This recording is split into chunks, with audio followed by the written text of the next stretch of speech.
This is ChangeMakers with Katie Goar, finding the right solutions for the affordable housing community. This week's ChangeMaker is Tiffany Dickerson, who is known as the Housing Highlighter. Tiffany helps public housing authorities communicate with clarity and purpose, and through her company Interest Platforms, she partners with agencies to strengthen their voice and help advance the cause of affordable housing. Welcome to the ChangeMakers podcast. Tiffany, it is a pleasure to have you here. Thank you, Katie. It is an honor to be considered a change maker and to be here with you today.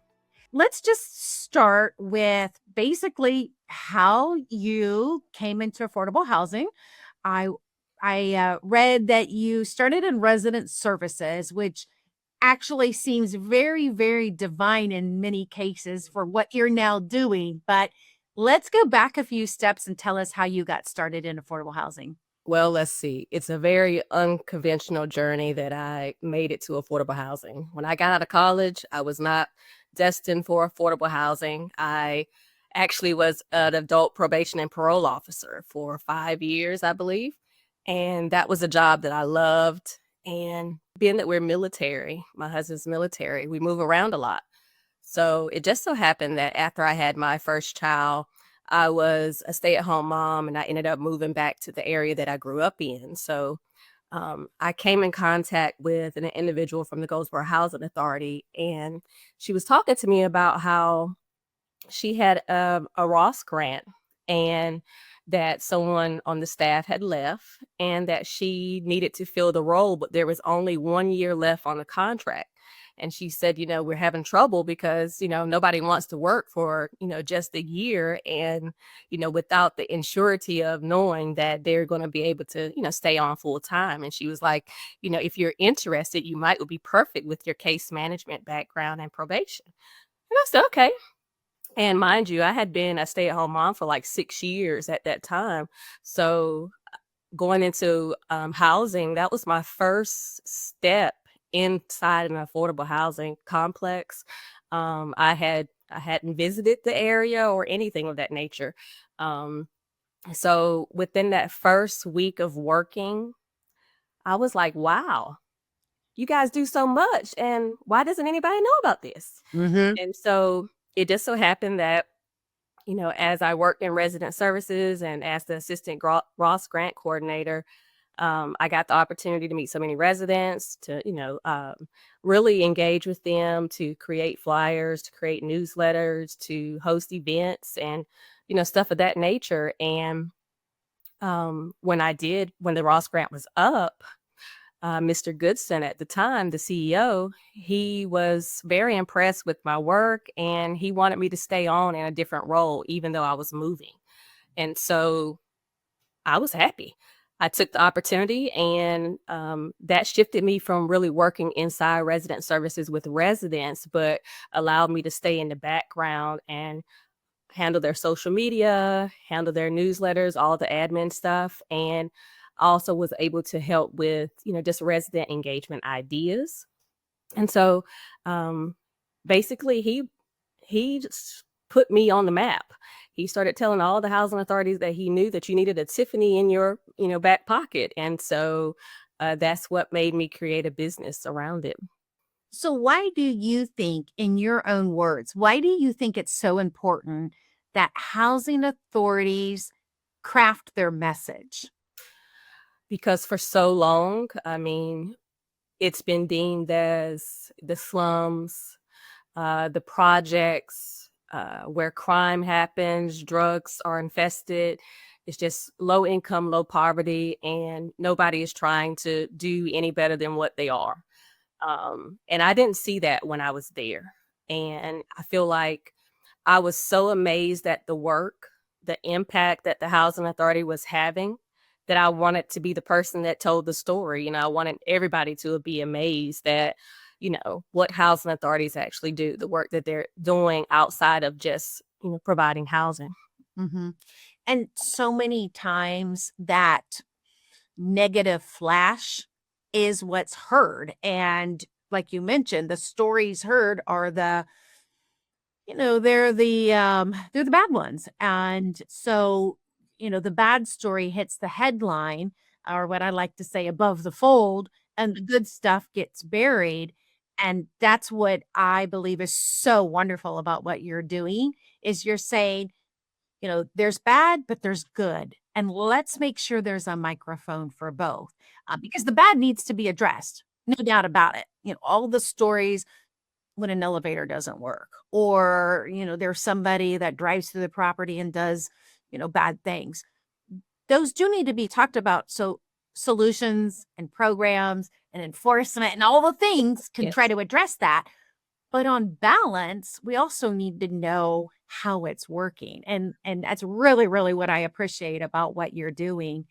And tell us, for example, because I'm sure you've had to handle both the bad stories and the good ones, but tell us, let's talk about some of the good ones first. Okay. Because we can all point to a bad one. And we'll get to some of that, because I want to hear on how you handle that. But let's talk about the good ones first. Do you have some success stories of working with housing authorities that you really want to share with us? You don't have to name the housing authority, but maybe talk about some examples or some projects or some scenarios that you'd like to share with us. I would say that a lot of the housing authorities that I actually contract with are doing some phenomenal things, from the youth build program to all the self-sufficiency programs, even just seeing some of how the agencies and their resident services team or their Ross coordinators are boots on the ground. I think that is very important in the communities that we serve, getting out and creating those relationships so that, individuals know that you care, that you're supported, and that you're listening to them as well. And I think that some of the resident services programs that are happening that are so positive would be realizing that an individual doesn't have their license and don't have, the transportation to get back and forth, or they're dependent upon, buses.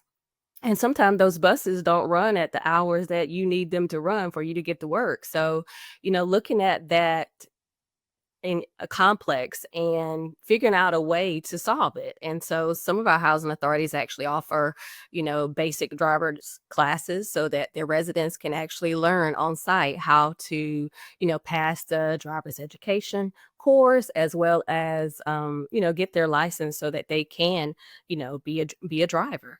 I think that's very important. Also with the credit programs, financial literacy, these are all the initiatives that are, big, that I believe helps the residents where they are. You got programs like Booktacular, where, they switch from it being just Halloween, but they give out books and promote early literacy. And that's one of my big things too. Have a nonprofit that promotes early literacy, and, being a part of the book rich environment. That's, you know, a huge endeavor for some of the housing authorities that I work with. And um, the scholarships. Never knew that, housing authorities offer scholarships. Some of my housing authorities, they actually give back to their feeder schools, where their kids are, going for elementary, middle school, and high school. They actually provide, financial resources to the actual school itself to help with their own initiatives. I think those are, huge. Mhm. One of our prior podcast guests was from the Waco Housing Authority, and they talked about a scholarship program that they do every year. And it is amazing to hear how they bring youth and do college tours with them to really show them, hey, there's more than a community college, or hey, you actually have opportunity to go out of state or in state with certain different programs. And Waco I mean, they're just amazing about that. And some of these things, we want to say a housing authority is about, is the paint done? Is the regulation done? Is the file correct? That is all very, very fair, because that's why they're funded. But when you hear housing authorities do something like this, it is so encouraging, because it's really adding to the self-sufficiency, and it's helping that family unit say, okay, now your house is stable. Now can we focus on employment, health, education? And that's the beauty of affordable housing too. Um, how do you see a housing authority embrace talking about this? Like, what do you like, to get them from a mindset of saying, "Hey, we're just here about the file and the paint and the work order and all of that," but to like, how do you see them, or how do you connect for them? Why I don't want to say storytelling, so but getting this message about what else they're doing. Like, how do you see them transition and view that as important, or how do you talk to them about that? So basically, I just let them know that whether you stay silent, there's somebody out there talking about you. Your resident is complaining online, or, one of your partners may actually have posted about one of your events that was a huge for them. And it should be something that you want to spotlight as well, but you're not on the scene. You're not Okay. going up online. And why? You're doing great things behind the scenes, but nobody knows about it. So if there's any way that you're going to shift the narrative, you have to speak Okay. up. Mhm. And some of my agencies have seen some very positive impact from just their media, Mhm. since they have started posting online and being more social. We've had some housing authorities where, of course, crime is going to happen, things are going to happen. But now, instead of already blaming it being the housing authority's property, we've had media actually come and say, hey, we know you guys are doing so much good stuff. Yeah. Did this really happen in your, Mhm. neighborhood? Did this Mhm. really happen in your community? Or, when housing authorities, when people comment and say, "Hey, I never knew that you did all this," or you have residents from other communities commenting like, "Hey, I wish we all had this in our neighborhood," or can a regular citizen that's not even a housing authority resident, can we participate in this initiative that you have in this event? I think those are, huge ways for housing authorities to see that, speaking up and telling as much positive as you possibly can, it helps to balance whenever something negative hits. It makes people question, hey, I wonder if that's even true, because we see so much good that, "And I can't believe this, this Mhm. And, it's human nature. If somebody gives you one negative thing and, you forget the five positive things. I mean, this is really, really a human nature. But there's something different, though, about a housing authority and how that they're often portrayed as the bad guy. They're portrayed as the entity that can't do anything wrong, and then there's this, like, whole mob, once one story's written, then there's, like, 12 stories written, and there's a dynamic here, and I don't know what that's called. I don't know what that is, but I just having worked at a housing authority myself and, having been in this industry for 3 decades, there's just some dynamic that's like, "Let's make the housing authority the bad guy." And, sometimes, that is at their own doing because they haven't followed the rules and regulations.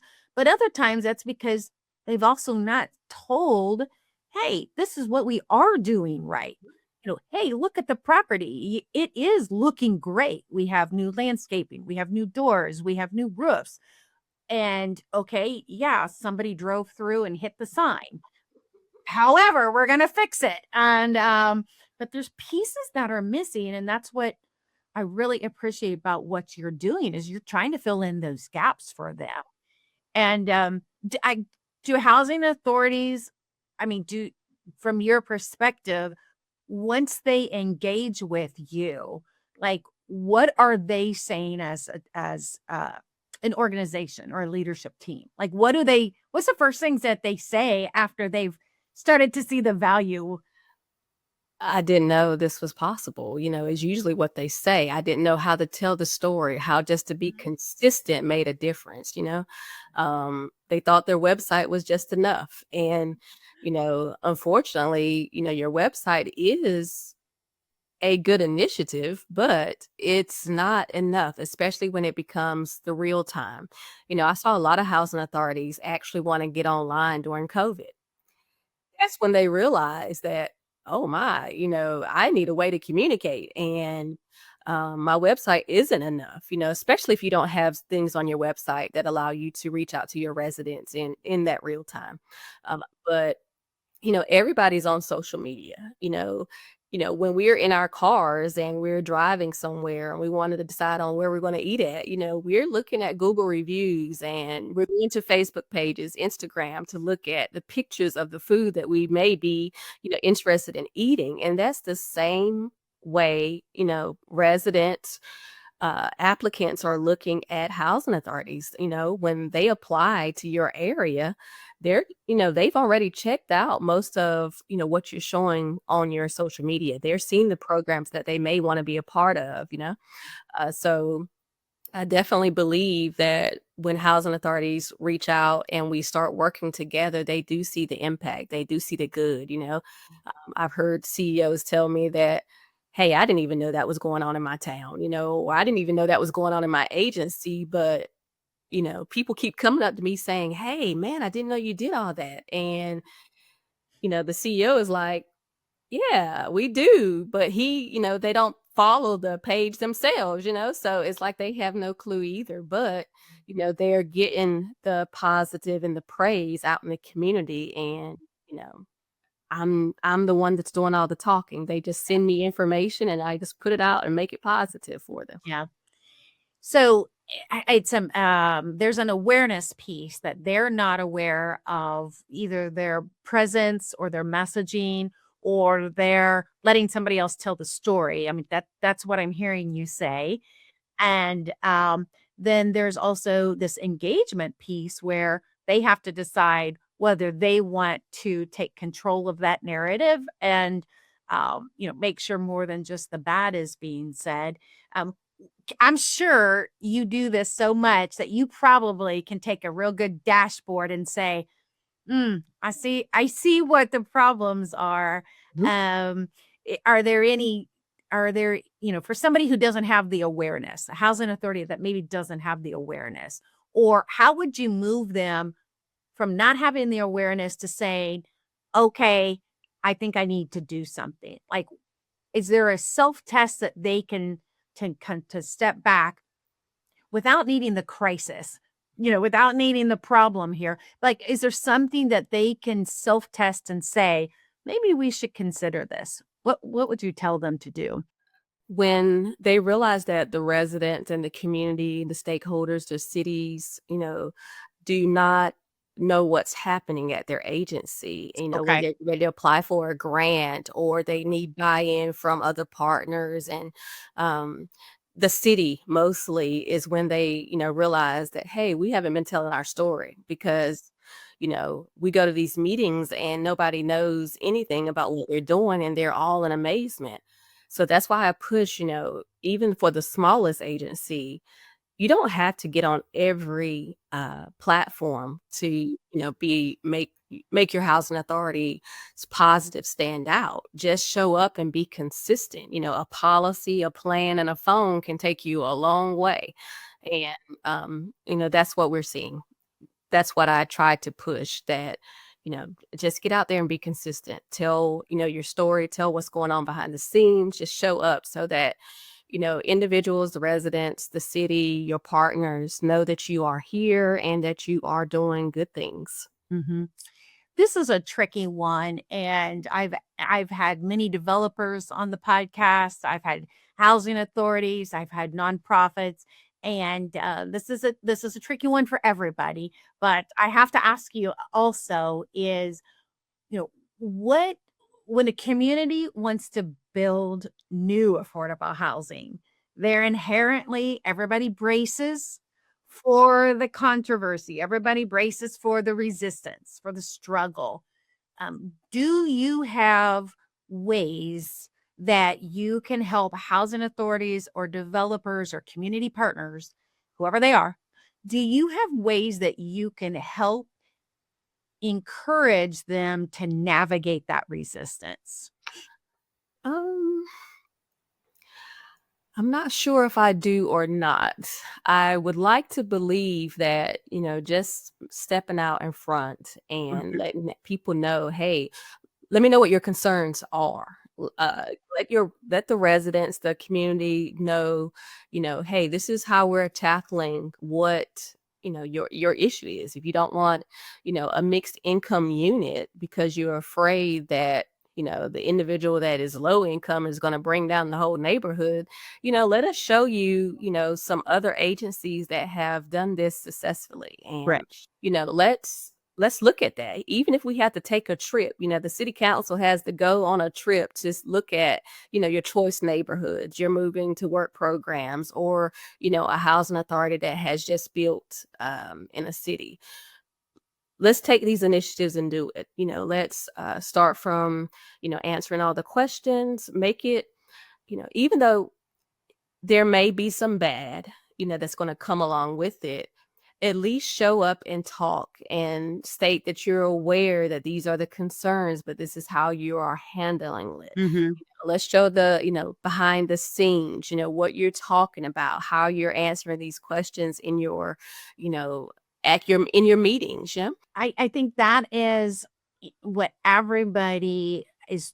I mean, the resistance and how you plan for that and how you communicate that makes a difference because I have talked about the fear versus fact component of it.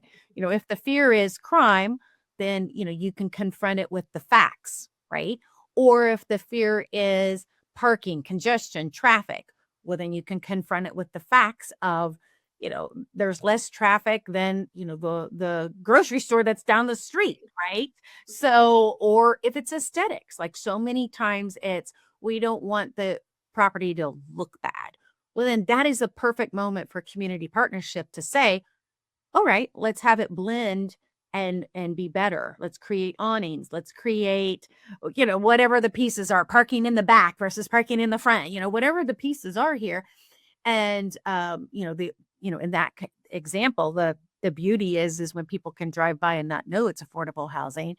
And that is what the process should look like, is for the community to come in and say, we don't want the congestion, we don't want the crime, we don't want the aesthetics of it, but hopefully the housing agency is navigating their own development, or that entity is navigating the development in such a way that they can respond. But it's having you help them navigate that is really makes a difference because you're not attached to the developer and the housing authority, but you're also not the community. And so you really can help fill those gaps and facilitate that. And we need that. I mean, we need a person like you to step in that role to help hear both sides of the scenario. And I appreciate what you're doing for the housing authority because at the end of the day is we want really good housing. We want people to be able to live and work in their communities. We want a stabilizing moment for people to have rent that is appropriate to their wages. And so to have you help solve some of that is amazing. Um, I also saw a post that you made on LinkedIn, and I love the forum there. You said that a housing authority, and I'm gonna summarize it here so you can fix it here after I say it. But you said something about a housing authority wanting the community to trust them, but you called out the housing authority and said that they needed to start inside their agency first. So tell us more about that. Well, that post was basically just centered around, internal communications. They matter just as much as external because, from the top down, if, your leadership is, not listening to what, your property managers, your maintenance workers, Yeah. your lawn care, people are saying because they're interacting with the residents and they hear things and they see things.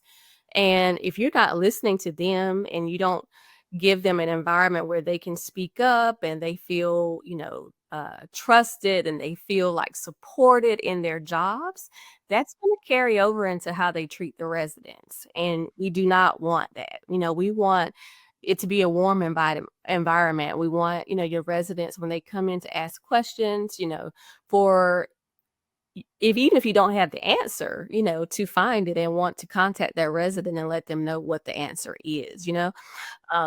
So I feel like, if you just start asking your staff that's on the ground what residents are saying, what problems that they are noticing within their communities, what are they complaining about the most, that's where you can start with your content, build your content around, the questions that are being asked to your property managers when they come in. If they don't understand how, they pay rent, or they don't understand, the HUD flat rent notices that they're getting, let's break it down into bite-sized pieces so that everybody can understand online. Hmm. Are there a couple of really good examples of housing authorities who are doing it right that you would want to brag on? A little like saying, do you have a favorite child at the moment? So that may not be a fair question, but if people are listening and saying, well, I thought we were doing it fine. I mean, is there something that they could go out and compare and say, oh, compared to theirs, maybe I'm not doing it fine? I can actually probably brag on most of the agencies that I'm working with. I would say that when it comes to resident services, Goldsboro Housing Authority is one of the top notch. They go above and beyond, and they really try to make their residents feel supported. Mm-hmm. And When it that's comes to Goldsboro, North Carolina, yes, right? Okay. yes, yeah. Mm-hmm. Now, when it comes to the Ross program, you can't get any better than Laurel Housing Authority in Mississippi. Oh, yes. They are amazing. If you're trying to get resident engagement, if you're trying to get um, your residents to feel wanted and needed and that their voice matters, then I would go talk to those ladies, those Ross coordinators in Laurel. Mm-hmm. Um, Shout out to Ulrich Young there in Laurel, Mississippi, yes. right? So, And I would say, if you're wondering how to get your community partners to show up for you, because I mean, one of the issues that, a lot of housing authorities have is they don't have enough staff when it comes to certain, initiatives. They may want to be more, they want to they may want to do more, but they don't just have the staff and the time. right. So Auburn Housing Authority in Alabama, they do a great job with making sure their partners are a part of everything. For example, I'll tell you one of their tricks is um, they start at the end of the year, reaching out to their partners. They send like basically a blast to all their partners saying, hey, we're coming up on a new year. We really want you to be a part of our agency and help our residents next year. So let's go ahead and start putting stuff on the calendar. And pretty much their partners just start, chiming back in and replying, hey, I can do a 4-week financial literacy course, in the month of April, or I can do a home ownership program, that could be a local realtor, that said Mm-hmm. I can do, show them how they could become homeowners. Mm-hmm. So basically their calendar gets planned by their partners almost for the whole year. Mm-hmm. And to me, that's very impressive, especially if you are 1 to 2 people, resident services team. They are actually utilizing their partners for more because the partners have the expertise. Why not let them come into your agency, your community centers, and help your residents? Mm-hmm. Mm-hmm. We mentioned the good and the bad earlier when we first started talking, and we've gone through some strategies here to combat some of those myths or some of those problems with resistance. Are there other pitfalls that you see housing authorities in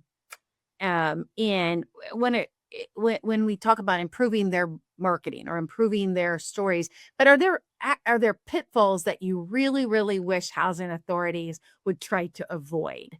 Like if you were going to talk to them right here and just say, please Stop. Please avoid these pitfalls.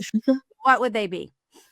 One, please stop deleting comments. Ah, okay. Pages. Okay.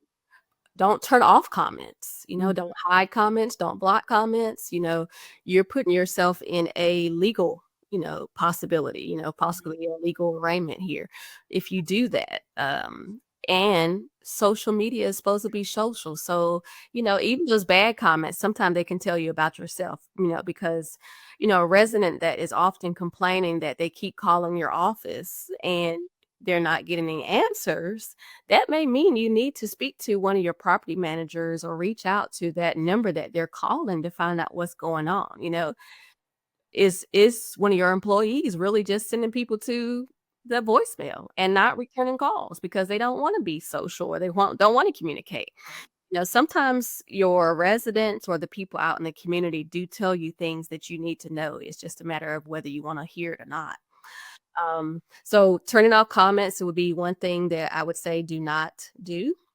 Also, let's move from using a bunch of emojis in your post because emojis are not necessarily accessible. If you're wanting your content to be viewed and read by individuals with disabilities, then you don't want to use a whole bunch of emojis, because when a screen reader reads that information, it's telling you what that emoji is along with the jargon or the caption that you've put in there. So let's limit, using emojis. Another thing I would say is this one may hurt some people, but you can almost tell when an agency, their CEO is running their social media. Mm. And you don't want that. The housing authority is a team effort. Mm-hmm. Every post that you make shouldn't be about what the CEO is doing. You know, that is something that I would say, make sure, you do not do. It's okay to talk about your CEO sometime, or Yeah. to Yeah. talk about the Right. initiatives and the vision that they bring forth through the agency, but every post shouldn't be about the CEO. Every press release shouldn't be, the CEO's name inside of the headline. Okay. Um, what would be another thing that I would say? Oh, this is a big one. Flyers. Flyers on social media. Flyers are meant to be handed out. Oh, yeah. Posted on social media because most of the time they're not accessible. Uh-huh. Um, and it's better to utilize photos, real photos, not stock images. Just use photos from your residents if you have permission. Uh, Mm-hmm. no, even if you if you don't have permission, it's okay to ask, a resident if they're attending an event, if you can utilize get there and to sign off on it. But even if you're talking about your maintenance, the decor of your residence, the housing authority, the outside, the exterior, the grounds, you can go around and take pictures of that, Right. property and post it on social media. That works way better than a stock image of, somebody in a rural part of North Carolina posting a picture of what seems like New York. It doesn't fit. Right. So those are some of the things that I would say are big. Flyers is probably be one of the biggest, because you see a lot of agencies basically just using, their flyer as a way to communicate, and that's not good. Mm-hmm. Pass those flyers out. Go door to door, knock, and hand them out. Yeah. I actually have one more thing. Even in your newsletters, when you're, doing newsletters, even if you do them monthly, bi-monthly, quarterly, uh, let's move from a bunch of rental lease information, Okay. the do's and the don'ts, Uh-huh. and let's try to make it a little bit more fun, something Mhm. that they're actually going to pick up and look at. Right. And one of the things that I am big on is letting the residents see themselves on the inside of those newsletters, Mm. because it's been very efficient and beneficial for a resident to see themselves either on social media or in a newsletter. We've had people at agencies to call us and be like, "Hey, when is the next newsletter coming out? Because I know they took a picture of me or made a comment and basically they want to see themselves." It's almost like, you're going to see your child perform at, a at their school and you want to take pictures and you can't wait to get home and post them on social media because you want the likes and the loves and the comments or, oh, my baby is doing this. Yeah. Residents want that as well. Residents want to be, seen in pictures doing good things because those are your posts that are going to get shared throughout the community. Your self-sufficiency programs, your graduates, getting their stories and, just making them spotlighting them, making them a big deal. That really helps drive, engagement. Data matters, but human stories, they move the mark. Mhm. There's something about attachment too. When and this is the core definition of community is that you want to have people engaged and attached to the community because that spills over in how people are investing, Mhm. how people are supportive, how people will say, "Hey, don't drop your trash on that," right? Like, get your kids to, do better and that community, that attachment to what's happening, being a part of that just it lifts other aspects of it. And it's like any other neighborhood too, where you've got grandma's watching out the window to see what's going on, right? Like, and you want that. Right. You want people to be attached to that. So, I that's a good thing when that happens. Yes, It's a good thing when they see themselves in the newsletter. It's a good thing when people want to say, I want to be a part of this movement and I want to help preserve what's happening here. That's a great validation of these communities that we're supporting. How do so we've got that, the good thing. Then on the other side is how do you handle the frustration of people who are putting in the Google comments or who people are saying, I've got resident confusion, resident frustrations, and I'm going to air out the grievance, in this way. And, and some of that can be very legitimate because they have tried the other way and it has worked. right, Or some of it is not legitimate because it's like, well, there's no record of you, this right. is the first I've heard of this. Mhm. Yes. So, how do you advise people to handle that? So first off, you just have to be professional because with me being on the, out on the side of getting those comments and seeing them, sometimes, you do take them to heart because you're Yeah, like, the agency didn't mean that, or I know that that's not their, thought process. But sometimes you just have to walk away from the comments that, bother you and yeah, come back when you are able to respond in a professional way. You want to make sure the resident or whoever is complaining or voicing their concerns, you want to make sure they're heard, you know. So you don't want to provoke them to do more in a right, sense. So, when you do comment or respond, thank them for, reaching out, thank them for letting you know what's happening and tell them the process that you're going to do to move forward, and if that's reaching out to the staff member that they're trying to reach, or, hey, let me give you another number to contact so that you can, right, talk to the individual that you need to talk to. Maybe you're calling the wrong number, but we're not going to say you're doing wrong. We're just going to, help you, direct you, bring clarity to whatever question or issue that you're having so that not only are we professional, but you feel supported, you feel heard. We're transparent in what we're saying so that even if still are a little heated, at yeah, least you know that we answered, we are here, we did show up, we did, provide a response. Because sometimes, if the phone is ringing at the agency and nobody's picking up, they will come online because they see that you're posting, they see that you're being consistent in posting. So somebody has to be behind the post.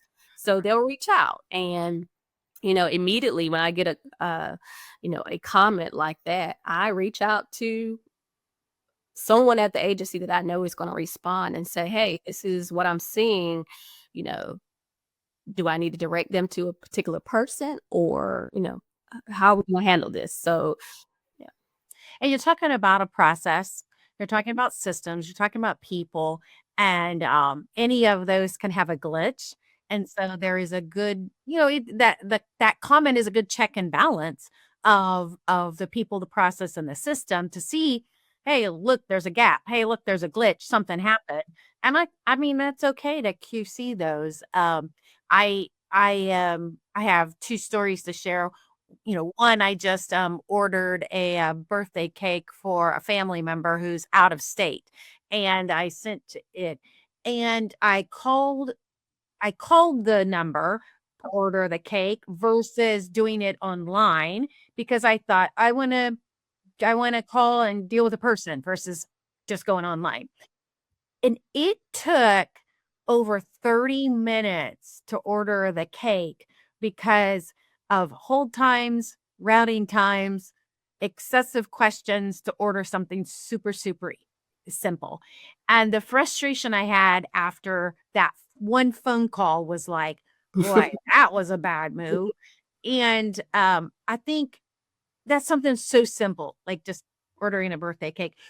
But when people are handling people's housing and the threat of security and the threat of, am I going to lose my housing? And am I going to, is my rent going to go up? Like these are real, real threats that, and I'm thinking like my 30-minute phone call was something that was super minor and inconsequential. Think about, a 30-minute frustrating phone call where you've been put through a phone queue, where you've been put through, and yet, you're threatened. Like your housing is threatened here, possibly. By the time they get through that phone tree, or by the time they get to a live person, this is a real issue. And so Yes. when if they're saying, "Wait, I'm going to go and make a comment," there's stuff to really sort through to understand the dynamic. And it takes a very skilled person on the other side of that phone call to understand that. So, and then, the second thing is in my own storytelling here to kind of help set the platform and really show exactly what you're talking about here is, I've called our phone lines for our staff that when we work with housing authorities, and I've tested our own people, like because I know the reports, I know exactly when the peak times are. And so I have called during peak time to see how our staff respond. And I have actually timed it to say, how long does it take me to get through the line? How long does it take for me to talk to a real person? And were they helpful? And how did I feel after that phone call?